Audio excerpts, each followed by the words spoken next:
I can imagine. I think what's happening, I see this online and in the memes and kind of in the meme culture around you. I think what's happening essentially is that the hero's myth resonates so strongly with young men. It's kind of it's a basic narrative. You descend into the underworld. You go where you least want to look. Yeah. Because you rescue your father. Yeah, yeah. Because in filth it will be found. Yeah, right, exactly.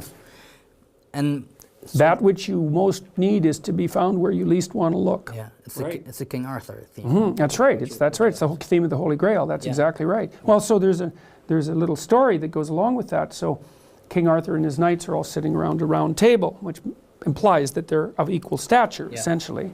And they go off to look for the Holy Grail, which is the container of that which redeems. It's something like that. But of course, who the hell knows where to look for the Holy Grail? Yeah. So each of the knights decides to enter the forest at the point that looks darkest to him.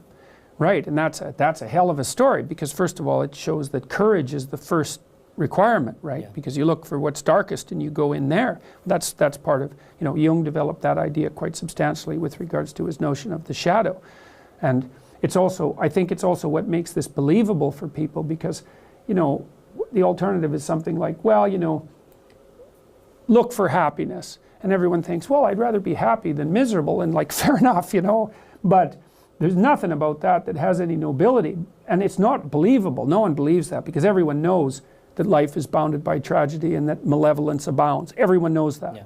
So, and you say, so there's that terrible dark dyad of tragedy and evil, and you wave the little flag of happiness in front of it. It's like, no one believes that will work. Yeah. But then when you tell people, look, you're dark, you're a monster, you really are, but that's actually useful, because you cannot survive the world without being a monster. People think, oh, well, that's interesting. I kind of suspected that I was a monster, and everyone's always said that was bad. And it is bad, obviously, but there's something that can be done about it, and there's something that can be transmuted into something good without being inhibited. Yeah. So you're saying, to be good, I don't have to be a neutered tomcat.